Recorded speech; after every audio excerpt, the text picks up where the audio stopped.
Today is a big day for me because I'm at home, surrounded by walls full of memories. Jack is here too, looking so proud and happy. He's exploring the rooms with excitement, and I can't help but feel his energy rubbing off on me. We're in the main part of my family's house, the place where my dad's dreams came true. My dad worked really hard to make this place amazing, and now it's worth a whopping $100 million. It's like his legacy, something he left behind for me when he passed away. Now, without my dad by my side, my husband wants a piece of our family's legacy. He insists that what used to be mine alone should now belong to both of us. But I know better. I have proof. Papers with my name, Sarah, as the rightful owner. At 42, I work in the digital world, thanks to my job at an online bank. This career wasn't just a whim, it was shaped by the values my parents taught me about money management. They showed me how important it is to be responsible with finances, lessons I still carry with me today. Growing up with money, my parents taught me to respect it and not take it for granted. Despite our wealth, they made sure I didn't grow up spoiled. My allowance was just like everyone else's, and we didn't eat fancy meals all the time. I went to a regular public school, not some fancy private one. But somehow, rumors about us being super rich spread anyway. People thought my life was all about luxury and fun because of our big house and money. Sarah, with your huge house and all your money, life must be easy, right? You must have all the cool gadgets and games. Can we come over and play? People often asked me these questions, thinking I had everything. But the truth was, my life wasn't as extravagant as they thought. I didn't have the newest toys or gaming consoles, but people still assumed I did. Sometimes it felt like everyone just wanted to be my friend because of my family's money. Sarah, you're rich, right? Can you lend me some money? People asking for money always made me uneasy. It felt like they didn't understand the values my parents taught me. Then, I got into a tough spot when I accidentally broke Maria's gaming console.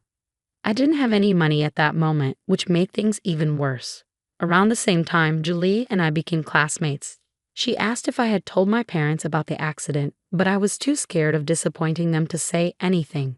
I can't tell them. They might get mad. That's why I'm asking you, Sarah, she confessed. Saying no felt awful, especially since I didn't want things to be awkward at school.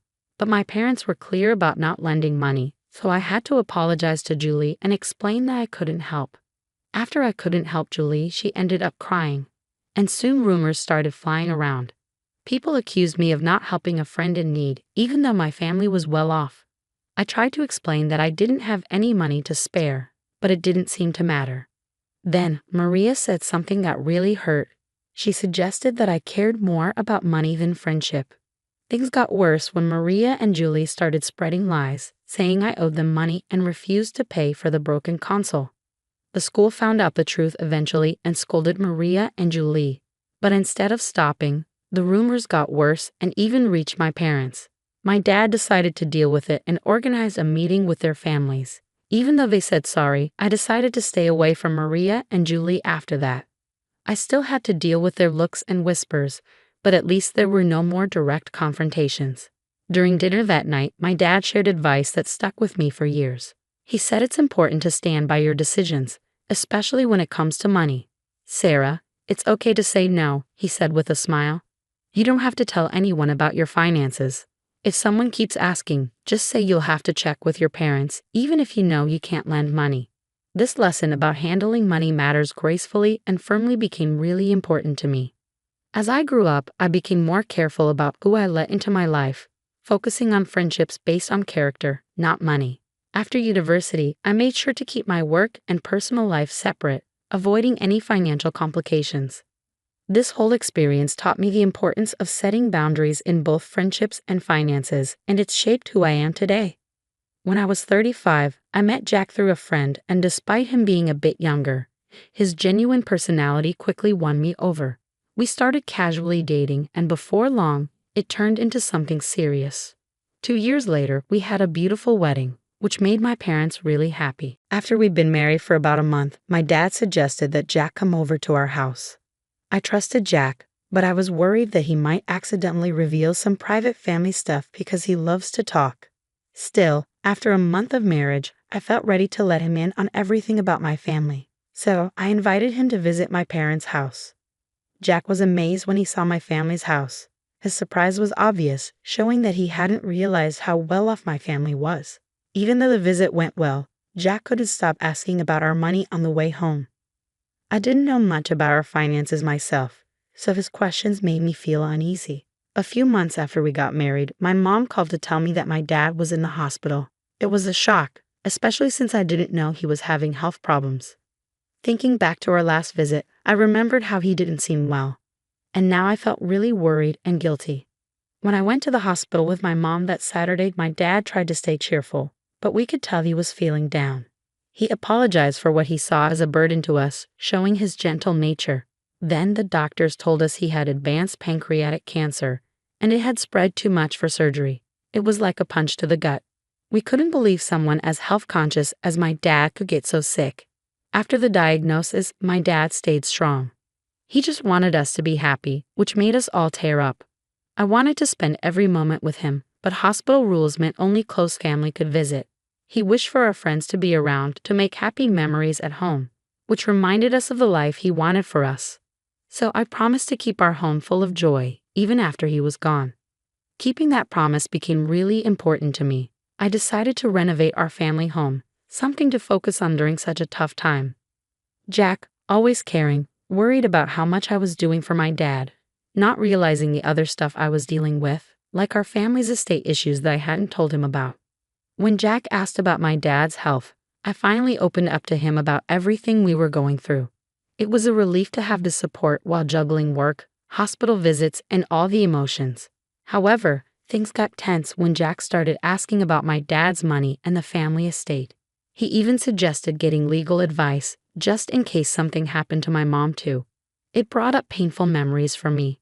My dad had a lawyer he trusted, but Jack's insistence on being cautious with money started causing problems between us. A few months later, my dad passed away after bravely battling his illness. Then, the discussions about inheritance started within the family. I ended up getting a big house worth $5.5 million.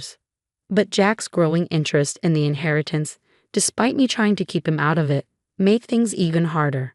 He was excited about moving into the mansion and kept asking about financial stuff, which caught me off guard.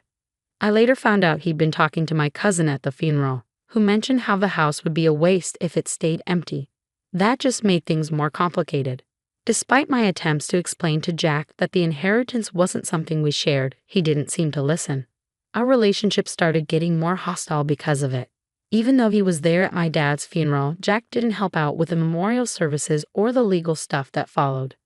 As things started to settle down and life went on, Jack dropped a bombshell. He said he changed the ownership of my family home to his name, and he had legal papers to prove it. I was shocked and hurt.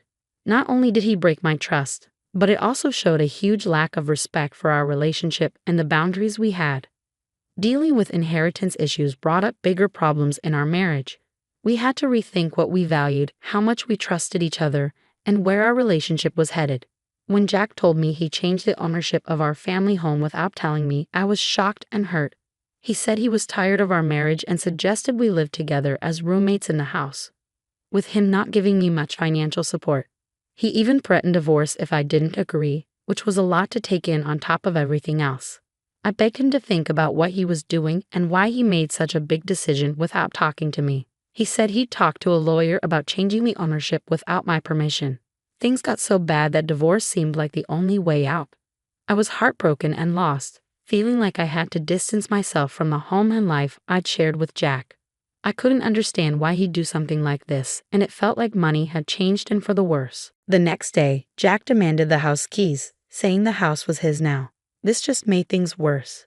He tried to get into the house, but security stopped him. I showed them the real ownership papers, proving the house was mine because of my dad. Seeing the proof, Jack was shocked. He trusted a guy named Jerry to help him with legal stuff, and Jerry had lied to him. Jack had even given Jerry $360,000 to change the ownership, but it turned out to be a scam. Jack was really upset. He kept trying to call Jerry, but Jerry wouldn't answer. Jack was mad at him for tricking him and taking his money. Then he turned his anger on me, saying I spent too much money on things he thought were unnecessary. He even questioned if I understood how inheritance stuff worked. Even though Jack tried to fix things and suggested we give our marriage another chance, the trust between us was too broken. I asked the security guard to help him leave, closing a painful chapter of my life. In the months that followed, I had time to think about everything that happened. It made me realize how important trust and honesty are in a relationship. What happened with Jack, all the lies and betrayal, taught me to be careful not to let money cloud my judgment. During my dad's first memorial service at our family temple, Jack showed up unexpectedly. Since our divorce, things hadn't been going well for him. He didn't have a job, he had money problems, and it seemed like the people he trusted had let him down. He looked really sad and lost, standing there in contrast to the solemn occasion. As he tearfully tried to apologize, his actions unintentionally disrupted the memorial, causing a commotion among my relatives. Despite his emotional distress, I had to ask him to leave, and security had to step in to make sure it happened.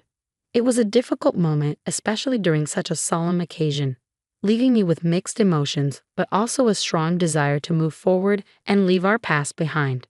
I decided it was time to leave my parents' home, something I'd been planning for a while. I found a new place to live, cutting ties with Jack for good. Meanwhile, Jack kept coming to the family property, which we had turned into a rental villa. My mom and I ran the villa together, turning it into a happy place for many people to visit and enjoy. On his side, Jack seemed to be trying to make positive changes. He got a new job and was really focused on starting over. Turning our family home into a rental villa not only honored my dad's vision, but also created a welcoming place for guests from all walks of life. The villa, known for its stunning views and beautiful garden, became really popular. We hosted all sorts of events there, from small weddings to big family parties. Working on it with my mom brought us even closer and made us really happy. As the villa became more successful, we decided to add more stuff to make it even better. We put in a swimming pool, a cozy outdoor lounge, and a fun area for kids to play. We were really committed to making sure our guests had an amazing time, and it paid off. The villa became a top spot for people looking for a peaceful getaway and unforgettable experiences. This whole project wasn't just about making money. It was about making my dad's dream come true and creating special memories for our guests. Taking care of the villa's garden filled me with a deep sense of happiness. Seeing our family home turned into a place where people could come together, have fun, and make lasting memories made me really proud. I could almost imagine my father looking down with pride at what we had accomplished, bringing his dream to life. This venture not only fulfilled his vision, but also gave us financial stability and a sense of freedom. Along the way, I learned important lessons about trust, money, and the strength needed to forge my own path, separate from the challenges of the past. In this journey of self-discovery, I discovered that facing difficulties can actually make you stronger and more determined. I heard news about Jack from friends, and it seemed like he was turning his life around, finding a meaningful job and learning from his mistakes. Seeing his progress gave me a sense of peace, knowing that both of us were moving forward and growing. My father's dream became a driving force for growth, not just for me and my mom, but for everyone who visited the rental villa. It became a place of joy and celebration, a sanctuary where people could create lasting memories. The success of the villa is a testament to my father's vision, reminding us of the values of resilience and hard work. Through this venture, we've created more than just a place to stay. It's a source of happiness, a place for making memories, and proof that dreaming big and putting in the effort can lead to incredible things.